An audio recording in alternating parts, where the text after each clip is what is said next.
जय आदिवासी। मैं हूँ शीतल बोर से। आज हम जानने वाले हैं महान जननायक एवं महान क्रांतिकारी इंडियन रॉबिन हुड तंत्या मामा का इतिहास। सन 1857 बीत रहा था। पूरे भारत देश में अंग्रेजों ने जुल्म का हाहाकार मचा रखा था। स्वाधीनता संग्राम की चिंगारी भारत भर में भड़क उठी थी। धीरे धीरे पूरे उत्तरी भारत में विद्रोह की आग फैलने लगी थी। जुल्मी अंग्रेजी सत्ता के विरोध में युद्ध का आरंभ धीरे धीरे होने लगा था। देश के कोने कोने से कुछ विद्वानों ने छोटे मोटे उद्रेक करना शुरू कर दिया था। इनमें से कुछ संगठित थे तो कुछ जगहों पर नेतृत्व का भारी अभाव था। और इसी बीच इंडिग्नोज शूरवीरों ने मतलब आदिवासी शूरवीरों ने अंग्रेजी सत्ता के नाक में दम कर रखा था। और इन बहादुरों में से एक बहादुर निमाड़ का था। विंध्य और सतपुड़ा की कतारों में बसे निमाड़ के जंगल में रहने वाले सीधे साधे लोग इस जुल्म में पिसे जा रहे थे। वे अत्याचार सह रहे थे। बरसों से विक्षोभ की आग भीतर ही भीतर धुंधवा रही थी। निमाड़ की आंसुओं से भरी आंखें मानो इस विक्षोभ के फूटने की प्रतीक्षा कर रही थी। सतपुड़ा के परकोटे पे बसे निमाड़ में बरदा नाम का गांव था। यह गांव खंडवा जिले के पंधाना तहसील में आता था। बरदा गांव को मानो प्रकृति के सारे वरदान प्राप्त थे। गांव के चारों ओर साग और सलई के घने जंगलों की हरी भरी चमक थी। बीच में बहने वाली नदी और नालों की सर्पिल जाली आकर्षक लगती थी। गांव के पास पैरों को फैलाकर मानो संरक्षक बने हुए पहाड़ के चारों तरफ से झरने वाले अनगिनत झरनों के कारण धूप के मौसम में भी काफी समय तक घुटनों जितना पानी रहता था। बड़दाहिर छोटा सा गांव था। गांव में पटेल, राजपूत और ठाकुरों के घर प्रमुख थे। बड़ई, सुनार, नाई और बड़ोस आदि के कुछ घर थे और एक बाजू भीलों और केवटों की झोपड़ियां थी। पटेल, राजपूत और ठाकुर अमीर थे। गांव के कारोबार के कारण पटेलों और राजपूतों के बीच बरसों से बैर थी। कभी ठाकुर पटेलों के साथ हो जाते तो कभी राजपूत ही पटेलों के विरोध में ठाकुरों से मिल जाते। बरसों तक गांव पर पटेल राजपूतों की हुकूमत थी। दुकानदारी और साहूकारी के कारण गांव के सत्ता सूत्र इन्हीं लोगों के हाथों में थे। पटेल राजपूत के खेतों में गरीब लोग सालदार बनकर काम करते थे। इनमें भील तथा अन्य जातियों के लोग हुआ करते थे। नदी किनारे ढालू जमीन पर भीलों की कुछ झोपड़ियां थी।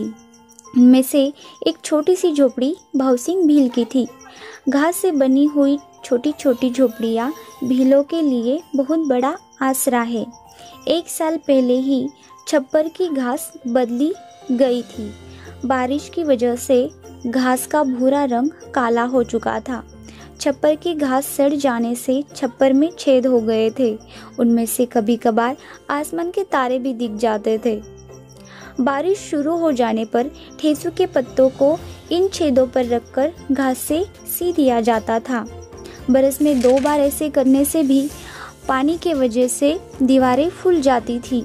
गिलावट के कारण उनकी पपड़ियाँ निकल आती थी। लगता था दीवारें अपनी मालिक की ओर देखकर उपहास में हंस रही हो। झोपड़ियों के सामने एक एक मुर्गी या फिर 1-2 मुर्गियों का ऐसे दरबा होता था। मुर्गियां हर किसी गरीब की मानो धनलक्ष्मी थी। उनकी आवाज़ से सुबह झोपड़ियां जाग पड़ती थी। कुदरत ने यही एक तो बरकत दी थी गरीबों को। यह मुर्गियां ज़रूरत के वक्त पेट भरने और मुसीबत के वक्त चलन के रूप में काम आती थी। झोपड़ी के आसपास की खाली जगह पर 2-4 बेलियां उगाई थी। उस पर लगी सब्जियां पकाने के काम आ जाती। झोपड़ी के आंगन में बाई ओर घुटने जितनी मचान बनाई थी। उस पर पानी का मटका रखा हुआ था। मचान के पास ही रंगी बिरंगी ठिगलों वाली 2 गुदड़ियाँ पड़ी हुई थी, जैसे मानो जिंदगी की भले बुरे अनुभवों के सहनशील धागों से सिलाई हुई लग रही थी।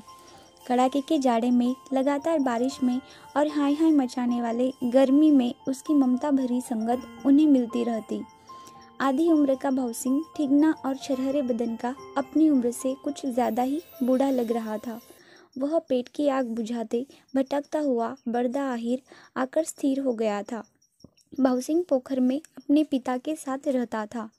उसका खेत साहूकार के पास गिरवी पड़ा हुआ था।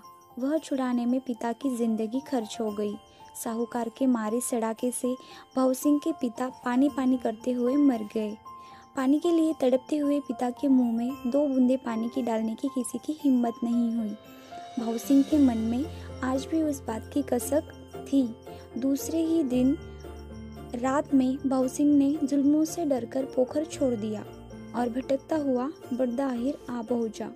इस बात को 15 साल बीत चुके थे। सिंह मामूली आदमी लगता था, लेकिन था बड़ा जिगर वाला और बहुत ही मेहनती। उसका काला सांवला रंग और फैली चौड़ी नाक, गालों की हड्डियां ऊपर उठी हुई, उसका चेहरा छोटा सा था, इसलिए वह अपार कष्ट करने के कारण उम्र से पहले ही कुछ बूढ़ा लग रहा था। भाव सिंह की पत्नी जीवनी उसकी ही हम उम्र की और गोरी कांति की। जीवनी पहाड़ की तरह भाव सिंह की परछाई बनकर उसके पीछे खड़ी उसका हर मोड़ पर साथ देती। वह उनका इकलौता बेटा था। उसकी कदकाठी बिल्कुल अपने बाप जैसी थी और रंग अपनी माँ की तरह। भाव सिंह और जूनी ने तात्या को बड़े ही संस्कारों के साथ पाल पोस कर बड़ा किया था। अपने पिता की काम के प्रति लगन, काम करने के तरीके, शिकार की कला, यह सब तात्या देखकर सीखता गया।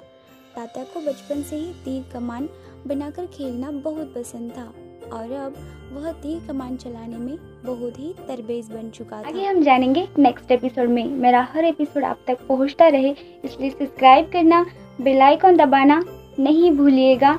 आपको वीडियो अच्छी लगी हो तो लाइक शेयर ज़रूर करना और अगर कुछ पूछना या बताना हो तो कमेंट करके ज़रूर बताना। तब तक के लिए जय आदिवासी, जय हिंद।